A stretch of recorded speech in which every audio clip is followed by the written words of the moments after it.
Film की शुरुआत होती है साल 2000 की उस घड़ी से, जहां एक अमेरिकी वैज्ञानिक जो फौज के लिए काम करता है अपने कोरियाई असिस्टेंट से कहता है कि लगभग 200 बोतल जहरीले केमिकल नाली में डाल दो। उसे बिल्कुल परवाह नहीं होती कि इसका नदी पर क्या असर पड़ेगा। सालों बाद लोग नदी में अजीब चीजें महसूस करना शुरू कर देते हैं। दो मछुआरे एक कप में एक मछली उठाते हैं और देखते हैं कि वह ठीक नहीं लग रही, किसी बदली हुई घिनौनी सी जीव जैसी लग रही होती है। जब उनमें से एक आदमी उसे छूने की कोशिश करता है, वह जीव उसे काट लेती है और उसके हाथ से कप गिराकर तेजी से पानी में लौट जाती है। अब दृश्य बदलता है साल 2006 में। एक पुल पर एक बिजनेसमैन खुदकुशी करने का सोच रहा होता है और छलांग लगाने से पहले पानी के नीचे कोई बड़ी सी चीज हिलती हुई देख लेता है। दोपहर के वक्त नदी के पास गैंग वू अपने बाप के स्नैक स्टॉल के अंदर सो जाता है। सेयो नाम का एक बेघर लड़का कुछ खाना चुराने की कोशिश करता है, लेकिन उसका भाई सेजिन उसे वहां से ले जाता है। स्टॉल का मालिक हैबोंग अपने बेटे को जगाता है और काम पर लगने को कहता है। उसी समय गैंग वू अपनी बेटी यून सियो को स्कूल से लौटते हुए देखता है। यून सियो गुस्से में होती है क्योंकि गैंग वू पेरेंट्स मीटिंग में खुद नहीं गया था और अपने शराबी चाचा को भेज दिया था। वह अपने पिता की कॉल्स नजरअंदाज कर रही होती है क्योंकि उसके पास बहुत पुराना फोन है जिसमें नेटवर्क भी ठीक नहीं आता और उसे सार्वजनिक जगहों पर निकालने में शर्म आती है। फिर गैंग वू और यून सियो स्टॉल के अंदर भागते हैं, जहां गैंग वू एक छिपा हुआ डिब्बा निकालता है जिसमें वह पैसे जमा कर रहा था ताकि अपनी बेटी को नया फोन दे सके। फिर वह टीवी ऑन करता है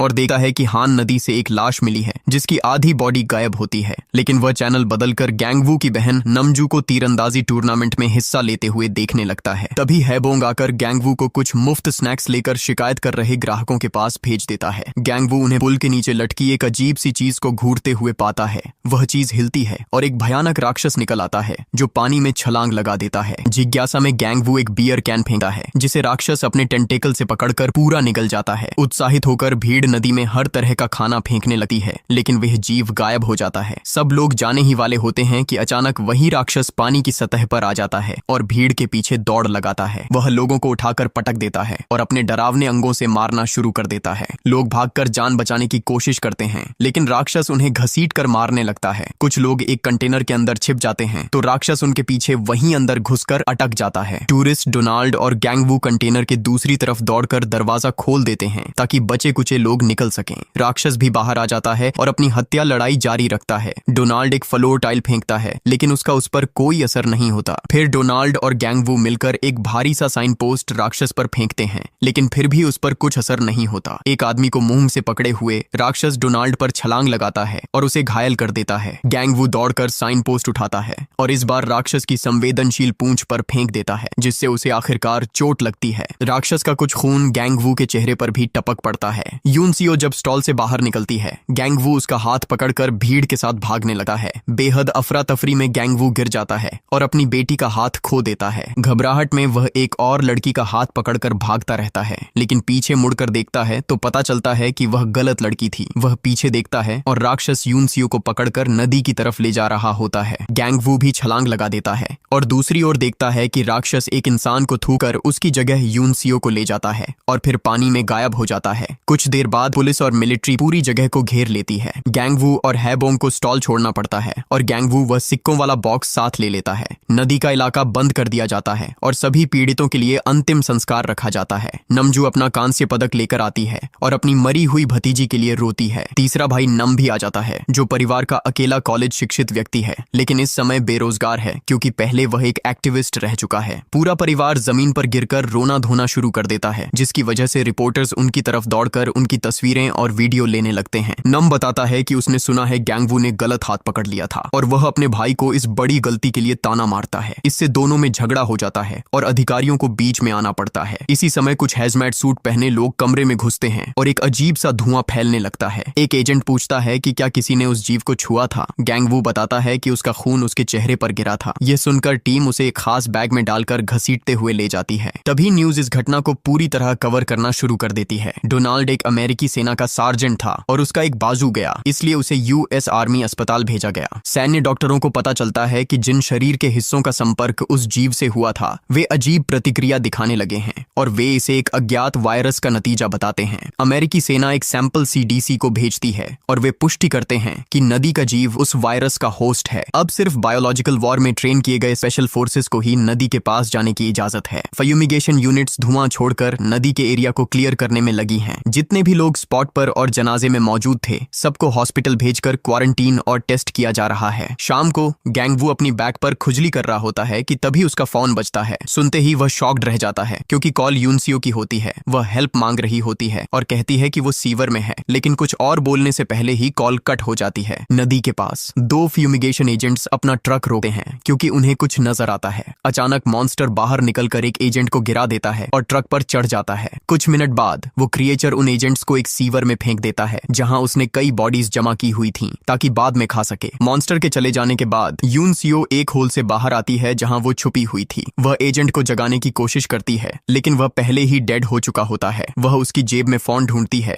मगर वो भी काम नहीं कर रहा होता। हॉस्पिटल में गैंगवू का फैमिली एक पुलिस वाले को समझाने की कोशिश करता है कि यूनसियो अभी जिंदा है, लेकिन पुलिस वाला उन पर यकीन नहीं करता और कहता है कि गैंगवू ने बस कोई सपना देख लिया होगा। अपनी बात प्रूव करने के लिए गैंगवू फोन पर वो मोमेंट दिखाता है जहां उसने मॉन्स्टर को एक बॉडी उगलते हुए देखा था, जिसका मतलब ये हो सकता है कि यूनसियो अभी जिंदा है। फिर भी पुलिस वाला जिद पर अड़ा रहता है कि गैंगवू को बस वहम हुआ है और वहां से चला जाता है। हैबोंग उसे रिश्वत देने की कोशिश करता है, लेकिन वो मानने को तैयार नहीं होता। थोड़ी देर बाद फैमिली हॉस्पिटल से चुपके से निकल जाती है और कॉरिडोर में दूसरे पेशेंट्स के बीच जाकर घुल मिल जाती है। एक नर्स गैंगवू के ढाई किए हुए बाल पहचान लेती है और उसे आवाज देती है, जिस पर पूरा फैमिली भाग पड़ता है और रास्ते में आने वाले सबको धक्का देता हुआ दौड़ता है। लिफ्ट में पहुंचते ही वो लोग अपने असली कपड़े पहन लेते हैं और हैबोंग फोन पर कंफर्म कर लेता है कि उनकी गाड़ी पहुंच चुकी है। पार्किंग लॉट में एक रहस्यमयी ड्राइवर वैन लेकर उन्हें उठा लेता है। नमजू पीछे रह जाती है और लगता है उसे छोड़ दिया जाएगा, लेकिन ड्राइवर पीछा कर रही गाड़ी से बचते हुए मुड़कर उसे भी उठा लेता है। एक पुलिस वाला भी वैन में चढ़ने की कोशिश करता है तो गैंगवू उसे जोर से धक्का देकर गिरा देता है। कुछ देर बाद वो लोग शहर के बाहर एक वेयर हाउस पहुंचते हैं जहां पता चलता है कि हैबोंग ने कुछ क्रिमिनल्स को हायर किया हुआ था ताकि फैमिली को हॉस्पिटल से बाहर निकालकर वो सामान दिलाया जा सके जो यूनसियो को ढूंढने में काम आए। अंतिम बिल उम्मीद से बहुत ज्यादा आता है और क्रिमिनल्स उसकी ज्वेलरी लेने से इनकार कर देते हैं। इसके बजाय वे उसका क्रेडिट कार्ड ले लेते हैं। वैन के अंदर तीनों भाई बहन न्यूज देखते हैं और समझते हैं कि उन्हें वांटेड फ्यूजिटिव्स घोषित कर दिया गया है। फैमिली एक फ्यूमिगेशन ट्रक में निकलती है जो क्रिमिनल्स ने उनके लिए अरेंज किया था, जिसमें 2 हैजमैट सूट, कुछ वेपन्स और सीवर का मैप रखा हुआ था। गैंगवू और हैबोंग सूट पहन लेते हैं, जबकि नम और नमजू कंबल के नीचे छुपकर बैठे रहते हैं। सिक्योरिटी चेक पर मैनेजर शक करता है क्योंकि कंपनी का नाम आखिरी मिनट में जोड़ा गया था। हैबोंग उसे एक बैग फेंकता है रिश्वत के तौर पर और मैनेजर बैग खोलकर देखता है कि उसमें सिक्कों का वही बॉक्स रखा हुआ है। इसके बाद फैमिली मैप फॉलो करते हुए यूनसियो को ढूंढने के लिए सीवर की ओर बढ़ती है। कभी कभी गैंगवू ट्रक के पीछे दौड़ता है ताकि फ्यूमिगेशन का धुआं उसके ऊपर भी पड़े, क्योंकि वह अपनी बेटी के लिए खुद को साफ रखना चाहता है। कुछ घंटों की खोज के बाद उन्हें अंधेरे में कुछ हिलता हुआ दिखाई देता है। नमजू के कंधे पर कुछ गीला टपकता है तो वे लोग फायरिंग शुरू कर देते हैं, लेकिन जब ऊपर देखते हैं तो पता चलता है कि वह बस पानी का रिसाव था। जो लिक्विड गिरा था वह असल में सेयो का पेशाब था, जो अपने भाई से जिन के साथ छुपकर घूम रहा होता है। दोनों भाई धीरे धीरे स्नैक स्टॉल तक पहुंच जाते हैं और वहां से ढेर सारा खाना उठा लेते हैं। सेयो पैसे भी लेने लगता है, लेकिन सेजिन उसे रोकते हुए बताता है कि पैसे लेना असली चोरी है। बैग भरकर दोनों बाहर निकलने ही वाले होते हैं कि राक्षस उन्हें देख लेता है। दोनों भागते हैं, लेकिन जीव तेज होता है और उनका रास्ता रोक देता है। कुछ देर बाद परिवार स्नैक स्टॉल पहुंचता है और ऐसे डिनर शेयर करता है मानो यूनसियो उनके साथ बैठी हो, बस हिम्मत बनाए रखने के लिए। असली यूनसियो एक लीक से पानी इकट्ठा करने की कोशिश कर रही होती है। जब वह मॉन्स्टर की आवाज सुनती है तो वह बेहोशी का नाटक करती है और देखती है कि मॉन्स्टर दोनों भाइयों को नीचे गिराकर चला जाता है। यूनसियो उन्हें चेक करती है और पता चलता है कि सेजिन मर चुका है, लेकिन सेयो अभी जिंदा है, इसलिए वह उसे क्रिएचर की नजरों से बचाती है। फैमिली की तरफ नमजू और नम गैंगडू को बुरा भला कहते हैं क्योंकि वह फिर सो गया होता है। हैबोंग को यह बात बिल्कुल पसंद नहीं आती और वह बताता है कि बचपन में गैंगडू के साथ क्या हुआ था। बचपन में गैंगडू बहुत तेज दिमाग का था, लेकिन हैबोंग अक्सर घर पर होता ही नहीं था और रात भर बाहर रहता था। गैंगडू पड़ोसी खेतों से खाना लेने जाता था, पर वह उसकी सेहत के लिए काफी नहीं था। इसी वजह से उसका दिमाग धीमा हो गया और कभी कभी उसका शरीर अचानक सो जाता है। इसी वक्त गैंगडू उठकर देखता है कि मॉन्स्टर बाहर खड़ा है। हैबोंग फायरिंग शुरू करता है और क्रिएचर गुस्से में आकर स्टॉल को इतना धक्का देता है कि वह पलट जाता है। मॉन्स्टर पास आता है तो हैबोंग फिर गोली चलाता है और क्रिएचर गिर जाता है। फैमिली बाहर आती है और देखती है कि वह अभी भी जिंदा है, तो नम भी उस पर गोली चलाता है। मॉन्स्टर तुरंत भागकर ब्रिज पर चढ़ जाता है और वहां कई गाड़ियों को टकरा देता है। फिर वह ब्रिज के नीचे कूदकर इधर उधर उछलता रहता है जब तक कि उनकी गोलियां खत्म नहीं हो जाती। मॉन्स्टर पानी में कूद जाता है और फैमिली देखती है कि सिपाही आ रहे हैं तो वे भागना शुरू कर देते हैं। गैंगडू कहता है कि उसके पास एक गोली और है, तो हेबोंग उसका गन लेकर बच्चों से कहता है कि ट्रक तक भागो, जब तक वह मॉन्स्टर को रोकता है। जैसे ही मॉन्स्टर बाहर आता है, हेबोंग गोली चलाने की कोशिश करता है, लेकिन पता चलता है कि गैंगडू ने गलत गिनती की थी और गोलियां थी ही नहीं। मॉन्स्टर उसे जोर से गिरा देता है, फिर अपने टेंटिकल से पकड़कर जमीन पर पटक देता है और हेबोंग तुरंत मर जाता है। भाई बहन अपने पिता के लिए रोते हैं, लेकिन उनका गम अधिकारियों के आ जाने से टूट जाता है। नम और नमजू को खींच कर ले जाता है, जबकि गैंगडू अपराध बोध में आकर खुद को अधिकारियों के हवाले करने का फैसला करता है। कुछ समय बाद खबर आती है कि डोनाल्ड वायरस से मर गया। सीडीसी यह तय करता है कि वह एजेंट येलो का इस्तेमाल करेगा, एक केमिकल सिस्टम जिसे अमेरिका ने वायरस फैलाव और बायोलॉजिकल टेररिज्म के लिए बनाया था। ये केमिकल हवा में फैलाना कई लोगों के लिए अनसेफ माना जाता है, इसलिए लोग इसके खिलाफ प्रोटेस्ट करने के लिए तैयार हो जाते हैं। खबर यह भी बताती है कि वायरस के लक्षण आम सर्दी जैसे हैं, इसलिए लोग सड़कों पर किसी के छींकने या खांसने पर दूर हट जाते हैं। इसी दौरान नम अपने पुराने वर्कर दोस्त फाद गुएवारा से मिलता है। गुएवारा ऑफिस बंद होने के बाद छुपकर नम को अंदर ले जाता है, क्योंकि वह एक टेलीफोन कंपनी में काम करता है और योनसियो की कॉल ट्रेस कर सकता है। कंप्यूटर पर कॉल आसानी से मिल जाती है, लेकिन जीपीएस एक्सेस करने के लिए पासवर्ड चाहिए होता है। गुएवारा बार बार शक भरे अंदाज में नमजू के बारे में पूछता रहता है, तो नम बताता है कि वे दोनों सीवरों में अलग हो गए थे और उसे नहीं पता कि नमजू कहाँ है। डेस्क पर लिखा पासवर्ड काम नहीं करता, तो गुएवारा कहता है कि वह मैनेजर के ऑफिस में पासवर्ड ढूंढता है। असल में वह सिर्फ नाटक कर रहा होता है। उसके सारे दोस्त वहीं छिपे होते हैं ताकि नाम को इनाम के लिए पकड़ सकें। इसी बीच नाम को एक और पासवर्ड नोट मिलता है और इस बार सिस्टम अनलॉक हो जाता है। उसे आखिरकार योनसियो का लोकेशन मिल जाता है। जैसे ही वह मैप पर मार्क कर रहा होता है, उसे पता चलता है कि ऑफिस से सब लोग उसे पकड़ने के लिए निकल रहे हैं। नम एक क्लिप को प्लग में लगाकर सॉकेट में घुसा देता है। शॉर्ट सर्किट होता है और पूरा कमरा अंधेरे में डूब जाता है। टीम घबरा जाती है और अंधेरे में उसे ढूंढती रहती है, लेकिन जब लाइट वापस आती है, नम पहले ही भाग चुका होता है। बाहर पुलिस की आवाज सुनकर उसे ब्रिज से कूदना पड़ता है। गिरने की वजह से उसका शरीर दर्द से भर जाता है और वह ब्रिज के नीचे नामजू को योनसियो का लोकेशन टेक्स्ट करने के बाद बेहोश हो जाता है। उधर नामजू अभी तक योनसियो को ढूंढ रही होती है। वह ब्रिज की बीमों में सो जाती है, पानी में छिपकर रहती है ताकि कोई उसे देख न ले, और फैमिली स्टोर से खाना चुराकर जिंदा रहती है। वह फोन चार्ज करती है और अपने भाई का मैसेज देखती है। नामजू तुरंत वोनहियो ब्रिज की तरफ दौड़ती है और गैंगडू को कॉल करके सब कुछ बताती है। बदकिस्मती से मॉन्स्टर उसे ढूंढ लेता है और तीर चलाने से पहले ही उसे जोर से मार देता है, जिससे वह एक बेहद तंग सीवर में गिर जाती है। नामजू बेहोश हो जाती है और क्रिएचर वहां तक नहीं पहुंच पाता, इसलिए वह चला जाता है। लैब में गैंगडू की उम्मीद फिर जाग उठती है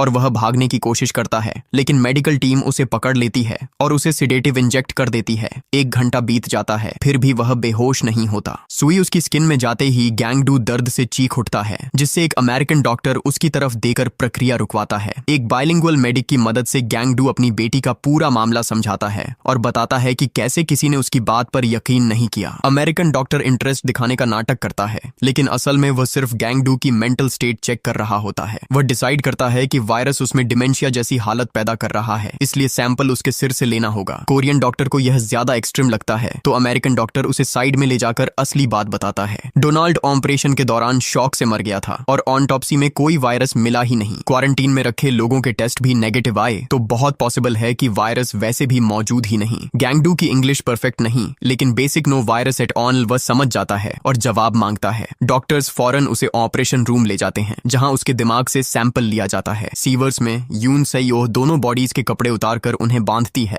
और एंड पर एक कॉप का बैटन लगा देती है। सेयो की मदद से वह इस रोप को ऊपर फेंककर सीवर ग्रिल से जोड़ देती है, लेकिन अब वह रोप उसकी पहुंच से बाहर हो जाती है। इसी वक्त मॉन्स्टर वापस आ जाता है, तो दोनों बच्चे एक होल में छुप जाते हैं और देखते हैं कि मॉन्स्टर इंसानी हड्डियों का एक बड़ा ढेर उलट देता है, जिसमें एक बियर कैन भी होती है। फिर वह एक और इंसान को खाने के लिए नीचे आता है, लेकिन वह बच्चों की हल्की सी आवाज सुन लेता है। वह अपना मुंह होल में डालने की कोशिश करता है, तो बच्चे पीछे हटते जाते हैं जब तक कि वे उसकी रीच से बाहर नहीं निकल जाते। ऑपरेशन के बाद गैंगडू अपने आप को नम्ब स्टेट में दिखाता है। जब एक डॉक्टर उसका ब्लड सैंपल लेती है, गैंगडू मौका देखकर उसे पकड़ लेता है और नीडल को वेपन बना लेता है। वह धमकी देता है कि वायरस वाला ब्लड उन पर स्प्रे कर देगा, तो डॉक्टर डर कर पीछे हट जाते हैं और उसे बाहर निकलने देते हैं। लैब एक कंटेनर में होती है जो शहर से बाहर है और सोल्जर्स लंच कर रहे होते हैं। डॉक्टर को शील्ड की तरह इस्तेमाल करते हुए गैंगडू टेबल्स को किक करके गिरा देता है और एम्बुलेंस लेकर भाग जाता है। ब्रिज के नीचे नाम होश में आता है और पता चलता है कि एक ट्रैम्प ने उसकी जान बचाई। वह ट्रैम्प से वोनहियो ब्रिज का रास्ता पूछता है और पैसों के बदले उसके खाली बियर बॉटल्स ले लेता है। ट्रैम्प एक बॉटल नाम के सर पर तोड़ देता है और बोलता है कि पैसे सब कुछ नहीं खरीद सकते, लेकिन फिर भी गाइड बनने को तैयार हो जाता है। दोनों एक कैब लेते हैं और सफर के दौरान खाली बॉटल्स से मोलोटोव बॉम्ब्स बनाते हैं। सड़कों पर लोग एजेंट येलो के खिलाफ प्रोटेस्ट करने के लिए जमा हो रहे होते हैं, जो वॉन ह्यू ब्रिज पर ही रिलीज होगा। यूनसियो होल से निकलकर देखती है कि मॉन्स्टर सो रहा है। वह एक कैन फेंककर चेक करती है कि क्रिएचर रिएक्ट तो नहीं करेगा। फिर वह भागकर मॉन्स्टर की बॉडी पर जंप करती है ताकि रोप तक पहुंच सके। वह रोप पकड़ लेती है, लेकिन सुकून ज्यादा देर नहीं टिकता,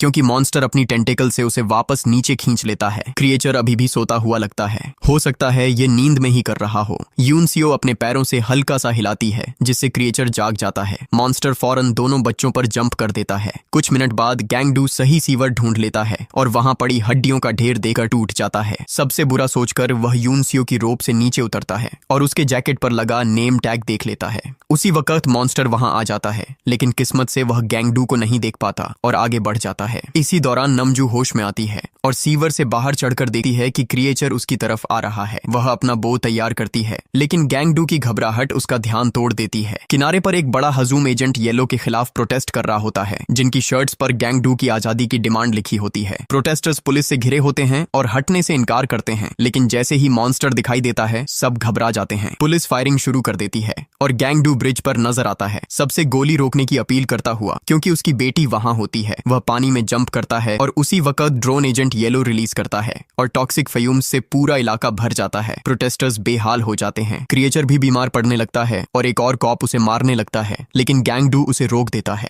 मॉन्स्टर दर्द में जमीन पर तड़प रहा होता है तो गैंगडू मौका देखकर उसके मुंह में हाथ डालकर एक इंसानी हाथ पकड़ लेता है। वह फौरन खींचकर दोनों बच्चों को बाहर निकालता है, जो बदकिस्मती से मर चुके होते हैं। ड्रोन एजेंट येलो बरसाता रहता है। मास्क्ड एजेंट सब रिकॉर्ड करते रहते हैं और हर तरफ लोग बीमार हो रहे होते हैं, पुलिस वाले भी। तीनों भाई बहन यूनसियो के पास जमा होकर रोते हैं। गैंगडू का सब्र टूट जाता है और वह एक साइन के पोल तोड़कर मॉन्स्टर पर वार करता है, जिससे उसका खून बहने लगता है। क्रिएचर उसे धक्का देकर दूर फेंक देता है। फिर नम अपने मोलोटोव बॉम्ब्स फेंकना शुरू करता है, जिससे क्रिएचर आग से बचने के लिए भागता है। आखिर में वह ब्रिज के नीचे फंस जाता है और ट्रैम्प उस पर पेट्रोल उंडेल देता है। नम अपना आखिरी बॉम्ब फेंकना चाहता है, लेकिन वह हाथ से स्लिप होकर उसके पास ही टूट जाता है। नमजू आगे आती है, एक एरो को आग लगाकर सीधा मॉन्स्टर की आंख में छोड़ देती है, जिससे पूरा क्रिएचर जल उठता है। मॉन्स्टर पानी की तरफ भागने से पहले ही गैंगडू पोल को उसके मुंह में घुसा देता है और उसे हमेशा के लिए खत्म कर देता है। बाद में गैंगडू से यो को चेक करता है, यह जानने के लिए कि क्या वह यूनसियो का दोस्त था। पता चलता है कि बच्चा जिंदा है, तो गैंगडू उसे टॉक्सिक एरिया से बाहर ले जाता है। कुछ हफ्तों बाद गैंगडू अपनी जिंदगी को संभाल चुका होता है।